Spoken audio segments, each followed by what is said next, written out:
오늘 좀 피곤합니다. 어제 그 천안에 궁설렁탕 폐업 관련 위로 모임에 갔다가 9시쯤 들어왔어요. 자, 모처럼 이동도 하고 또 더운 날씨에 움직였더니만 좀 피로가 있습니다. 그런데 저는 어제 그 2200평의 대지에 그렇게 큰 갈비집을 처음 봤습니다.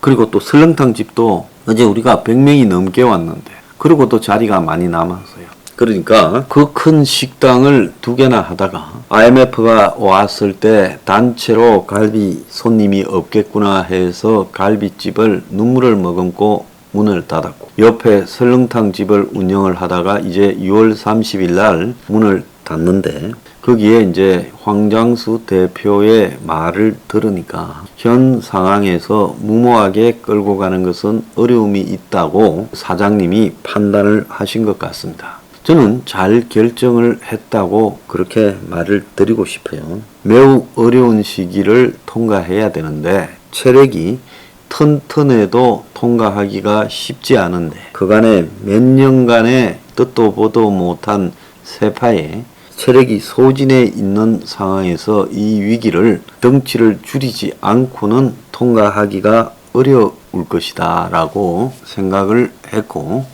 또 그런 판단을 잘 했다고 생각합니다. 근데 그 자리에 본인도 6월 30일까지 대학로에서 퓨전 식당을 하다가 이제 문을 닫게 됐다라는 또 한 아주머니도 오셨어요. 그래서 직원을 채용하지 않고 하는 다른 사업 아이템으로 진행하고 있다. 그래서 도저히 지금 대학로에서 식당을 운영해 가기가 어렵다. 그래서 폐업을 결정했다라고 이야기를 했습니다. 참으로 자신도 폐업하는 분이 남의 폐업에 그 위로하는 모임에 오셨어요. 저 참 대단하신 분이다라고 생각을 하는데, 온 사방에 이처럼 폐업이나 실직 그리고 부도가 난무하는 그런 세상이 이제 밀어 닥칠 거라고 보고 있습니다. 그래서 제 생각만 그런 게 아니라 사람은요 거의 다 비슷합니다. 지금 파상해생법원에서 판사들이 지금 오늘 결정한다지 않습니까? 현재 파상해생법원 숫자나 판사들 숫자로 감당하기 어려운 일이 9월 이후에 밀어닥치니까 숫자를 좀 늘려달라. 이 숫자로는 파산해생 판결 못 내린다. 얼마나 많은 사람이 앞으로 파산하게 되고 망하게 될 건가 하는 걸 짐작해 하는 일입니다. 그래서 단군 이래 최대의 생존적 위기가 직면이 될 거란 거예요. 옛날에 보릿고개 시절과는 또 차원이 다르지요. 그때는 생계를 해결을 못해서 먹고 살면 다행이라고 생각을 했는데, 지금의 위기는 먹고 사는 문제가 아니라 희망을 상실했다는 게 더 큰 위기의 본질일 거다 저는 보고 있습니다. 자, 지금 완도에서 그 새 가족, 사라졌던 새 가족에 대한 수색이 이제 다이버들까지 동원해서 진행이 되고 있는데 흔적이 보이지 않고 있습니다. 지금 경찰의 대대적 수색에도 불구하고 안 나오고 있는 걸로 봐서 이들의 지금 압수수색한 자료에도 이들의 생존 신호가 별로 보이지 않고 있다는 거예요. 자, 이들도 이제 폐업을 작년 말에 하고 각종 고지서와 빚 청구에 쪼달리면서 극단적 선택을 한 것이 아닌가 하는 쪽으로 해석이 되고 있고, 이미 곳곳에서 보도가 잘 안 되고 있어 그렇지 이런 분들이 넘쳐나고 있어요.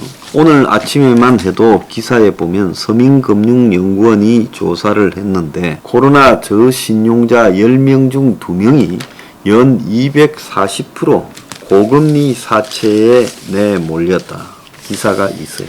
대출 규제에, 은행의 대출 규제에 급전 수요 몰려 카드 결제 미룬 리볼빙이 역대 최대다. 금리 최고 19% 넘는 상품이 많지만 신용 낮은 취약계층들이 이용이 급증했고, 그래서 신용카드 리볼빙 2월 잔액이 5월에만 6조 4,163억이라는 거예요. 그래서 역대 이렇게 많은 지금 리볼빙 잔액이, 그러니까 이 카드 돌려 맡기죠. 있었던 적이 없다는 겁니다. 그래서 지금 카드에서도 폭탄이 쌓여가고 있고 경기도가 1인 가구 3명 중에 1명이 월 소득이 100만 원이 되지 않는다. 지금 이런 발표도 오늘 아침에 있었습니다. 자, 이런 상황에서 정권이 선심용으로 채무자를 천국으로 만들어서 채무자들이 그냥 비테크 기술을 발휘하는 세상이 되어가고 있다는 거예요. 그래서 돈을 빌리는 사람 입장에서는 은행을 신경 쓰지 않고 연끌해서 최대한 받아내고 그리고 나중에는 곡소리하면 감면을 받는다. 지금 자영업자 중에도 상당한 사람이 갚을 수 없는 것을 알면서도 이 코로나 기간 동안에 신용보증 등을 받아내어서 은행에서 돈을 빌려서 쓰고 결국은 지금 못 갚겠다. 10%만 갚겠다. 이런 이야기를 하고 있다. 아니면 아예 못 갚겠다고도 한답니다. 그래서 앞으로 엄청난 구도들이 시작될 거라고 보여요. 자, 이런 세상을 누구 하나 챙겨서 이런 세상이 앞으로 본격화될 때 한국에서 대공황이 이제 터져버렸을 때 이후에 이들의 삶은 어떻게 될 건가? 폐업 실직한 사람, 부도난 사람의 삶은 어떻게 될 건가? 그리고 소득이 줄은 사람의 삶은 어떻게 될 건가를 고민하는 사람이 있는가 하는 겁니다. 저는 솔직히 말하면 보수고 진보고 다 거짓말이에요. 다 자기 뜯어먹고 살고 출세하자고 하는 이야기라고 보고 있습니다. 그래서 만약에 보수와 진보에 그래도 양심적인 가치가 조금이라도 있다면 이런 전대미문의 위기 앞에서 이런 사람들을 어떻게 보수적으로 돕고 진보적으로 돕는가 이런 고민들이 사회 일각에서 제기되고 준비되어져야 하는데 보수고 진보고 하는 것들 상당수가 내일은 없는 사람이에요. 오늘만 사는 사람들. 그래서 그들은 오늘을 대중들에게 사기를 치고 있어요. 그 결과 대중들은 희망이 사라져버린 겁니다. 사람이요, 돈이 사라져도 희망이 있으면 그야말로 맨몸으로도 버텨서 붙어보자고 싸울 수 있어요.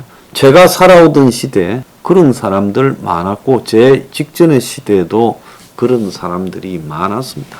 자, 그런데 지금은 이제 대중들이 개별화되어 버렸어요. 우리 시대는 어떻게 보면 가족이나 친지나 이웃이나 또 지인, 친구 이런 것들이 서로 얽혀서 살았기 때문에 상대가 어렵게 되면 상대에게 기회를 줄 수 있는 손을 내밀고 그 속에서 서로가 서로를 도우면서 버텨냈는지 몰라요. 사실은 정부가 도와줬기보다는 그런 것들이 강했죠. 복지야 지금이 훨씬 좋지. 옛날에 우리가 크던 시대에 복지가 있었나요? 굶는 것도 개인이 해결해야 되지 지금처럼 기초생활수급자가 있었나요? 어떤 형태의 복지도 사실상 없었습니다.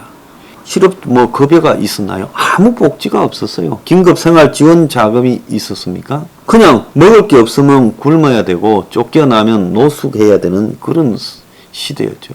그런데도 그 시대를 버텨낸 사람들이 지금 이 시대에 이제 못 버틸 것 같아라고 절망하는 사람이 많아지고 있다는 거예요. 왜 그런지 아십니까? 전부 개별화돼 버렸다는 겁니다. 종교기관들이 그런 역할도 해줘야 되죠. 교회나 성당이나 절이 이제 앞으로 수많은 폐업할 실직하고 부도난 사람들에게 유안이 되어주고 그들에게 먹여주고 재워주는 역할을 그들이 평소에 대중들에게 퍼붓고 있는 그들의 말폭탄을 갖다가 그대로 실현한다고 보면 그렇게 해야 되는 겁니다.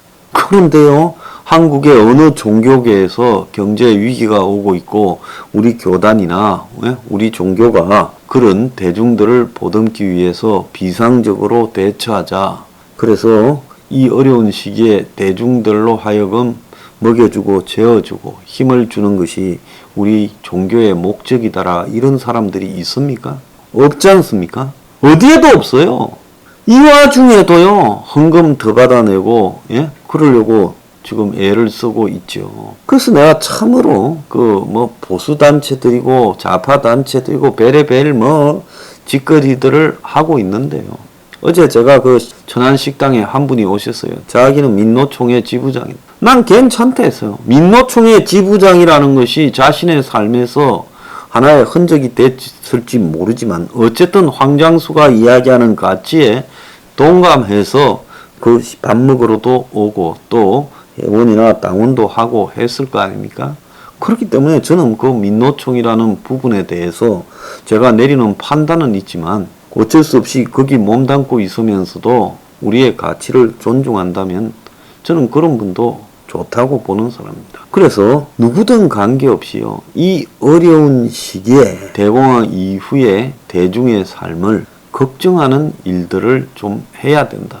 혁명 21은 그런 고민을 지금 깊게 하고 있어요. 그래서 내주에 당의 소위를 만들어서라도 어떻게 할 건지 다 안을 내봐라고 내 지도부에 이야기를 할 겁니다. 그래서 정말로요, 이 어려운 시기에 조직이라는 것은 도움이 돼야 된다. 저는 그런 생각을 하고, 그래서 제가 당원들이나 회원들이 조금만 더 협력을 한다면 이 협동조합 같은 조직을 만들어서 버티고 또 더 나아가서 더 어려운 사람들을 도울 수 있는 그런 고민들도 좀 해야 된다라는 생각을 하고 있습니다. 그런데 이것은요, 뭐 우리뿐만 아니라 이 세상의 모든 사회적, 종교적 그런 가치를 가지고 사는 사람들이 좀 해야 될 일이에요.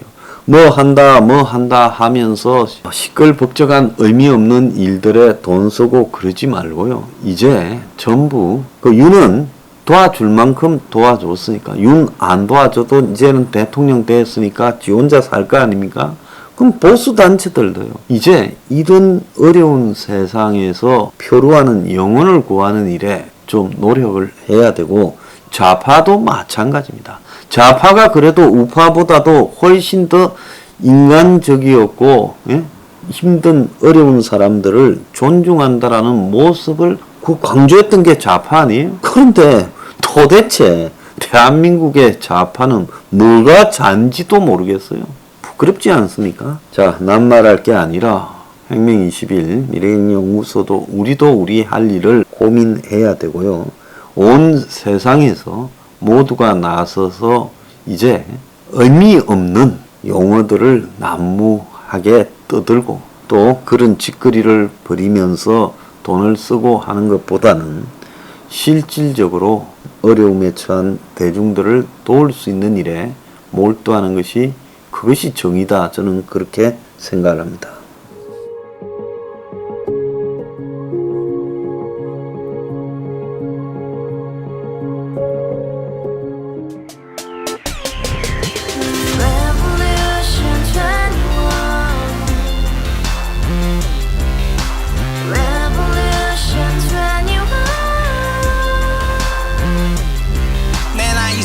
월세 30 코인빚만 300 서울에 온 지 벌써 10년 아둥바둥 버텼지만 여전히 난 반지 하에 제왕 곰팡이 연문제약 내비랑 깡통망통 완전히 폭망 고시원 창문만큼 작아진 내 꿈 연애 결혼 내 집 모든 게 헛꿈 1년 전 떠난 여친 울며 말했지 같이 써봤자 평생 가본 게 꼭꼭꼭하지 가바후스 700 나도 소유주 가바후스 700 나의 소주 택시기사 우라부지 마트 캐셔 울어무니 우리 집안 다 털어봤자 후줄 그래 개선민 내 미래 거기서 팍 끝난 거지 팍 더 이상 노력 따윈 괴물이 스펙 찾아서 말리 비오는 날 알바 잘려 맨날 학원 날 개쳐 발려 밤비 내리는 양화대교 홀로 걷고 있을 때 현수막에 아로 새겨진 평당 700짜리 아파트 다같이 소리 질러 혁명 21 가바후스 700 나도 소유주 가바후스 700 나의 소주 Together in the house, brand new day, and your dream had just begun. Revolution 21, only hope and happiness. 너의 곁에 내가 영원히 함께. 지금까지 정치인들 입만 열면 찝찝찝 개소리 멍멍멍 쳤다 하면 뻥 잘난 부모